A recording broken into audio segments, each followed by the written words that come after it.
Really? You'll meet with fucking... I'll tell you this about Donald Trump, and you don't know it because you don't go to dinners. It's all about... I didn't go to dinner with President Trump. So let me ask you, if you're willing to sit down with dictators responsible for starving their people, silencing dissent, and crushing civil liberties, but you refuse to break bread with the elected president of the United States, what does that say about your integrity? This isn't just celebrity drama. This is the death of civic courage in real time. Alright, here's what happened. On a recent episode of Club Random, actor Sean Penn openly admitted he wouldn't accept a dinner invitation from Donald Trump. He claimed it would be pointless, that he wouldn't have any influence. Bill Maher's reaction? Pure disbelief. You'll meet with Castro and Chávez, but not Trump? Let that sink in. This is a man who visited Hugo Chávez, who praised Fidel Castro, who once met with Haiti's dictator Baby Doc Duvalier.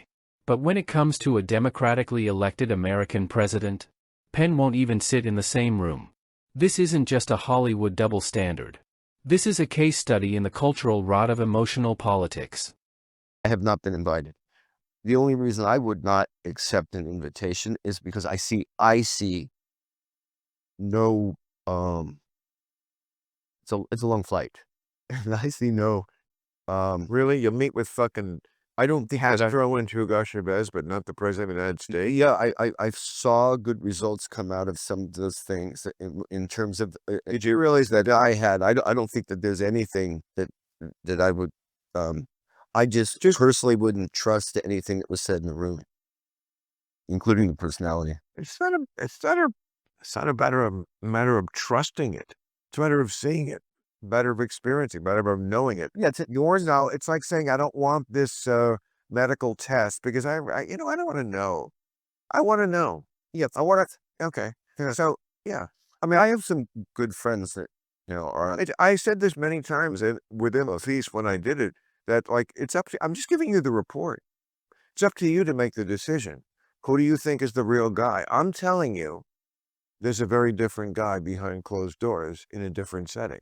Now, or what you're capable of performatively seeing that. Yeah. well, one of the either, well, my my friends who believe in astrology would say he's a Gemini. First, there's two of them. Okay, that's one way to look at it. Other people will say, well, the real guy is the guy you met, and he's playing this clown on TV. And other people will say the reverse. He's a, well, I mean, it seems harder to do the reverse. I mean, can you really pretend to be sane? You can pretend to be insane. I think it's harder to pretend to be sane, to be measured, and like all the things I said, which is just what happened. So again, there's three parts of this. Would you go to the dinner? I think you're crazy not to want to see up close the person who's this important in everybody's lives for the last decade. I should. Are you going to understand that? Two, are you going to lie about it? I'm sorry, I'm not a liar. I don't lie, so I told the truth. And then three, do I go back to doing what I always did? Yes, I did. Yeah, but you could have told more truth, or you could have told less truth. I told the same truth. I told everything. I would have enjoyed a little more brevity on that, but I absolutely understand But that's just emotional. You were just triggered. It's possible. It's possible. It's true that, but for some reason, this particular president triggers me rather often. Exactly. He's making people crazy. But he's not making me crazy. But so you really wouldn't go? No, I don't. I'm not saying you should think I wouldn't, because let me put it this way: what I know I would not do, Especially he's very not. I would not go. Let's say, so for example, when we talk about this very different president of Uruguay, um, there were things that Uruguay had models of in development that could be very helpful to Haiti, and I went to see if we could get some training from them, and so on and so forth, which we did. And whereas if I were, let's say, representing a cause celeb, say it was Ukraine, say it was whatever it was, I would not fool myself that I was going to get anywhere with him. I know that I wouldn't. I know that I would have no influence. that attitude. You don't know that. You don't know anything. He's a guy who frequently seems to go by what the last thing he heard was. It's everything with, I'll tell you this about Donald Trump, and you don't know it because you don't go to dinners. It's all about, I didn't go to dinner with President Trump. That's yeah, true. you should. But It's all about dinner. personal relationships. I've not been invited. Okay, I will get you an invite. He's a star fucker in a way. I bet you he would like to meet you. And you would have He'll see the show. He says, oh, but if I see him, they're going to call me. I don't think he watches the podcast. he does watch the show. He's He's a faithful viewer. He's got people that do his. I mean, Dan Brzezina would be knocking on your door if you didn't go to dinner. that's not why I did it. And it could work out the other way. You don't know. He's very unpredictable. And Did you hear that? That line? That shrug? That's not just cowardice, that's cultural decay. 1. Engagement is not endorsement. Let's get this straight, talking to someone you disagree with isn't surrender. It's responsibility. That's what Bill Maher understands here. Engagement doesn't mean you approve of someone's policies. It means you're willing to see, to listen, to learn something for yourself. And that used to be a core liberal value. Until the left traded open minds for moral purity. 2. The Penn paradox: dictatorship is fine, Trump, not so much? Penn's record speaks for itself. He shook hands with Hugo Chávez, a man who drove Venezuela into ruin. He praised Castro, who jailed poets and crushed freedom. But he won't sit with Trump, an American president elected by over 60 million people. Why? Because he's convinced it's pointless. That's not a strategic choice. That's a tantrum in a tuxedo.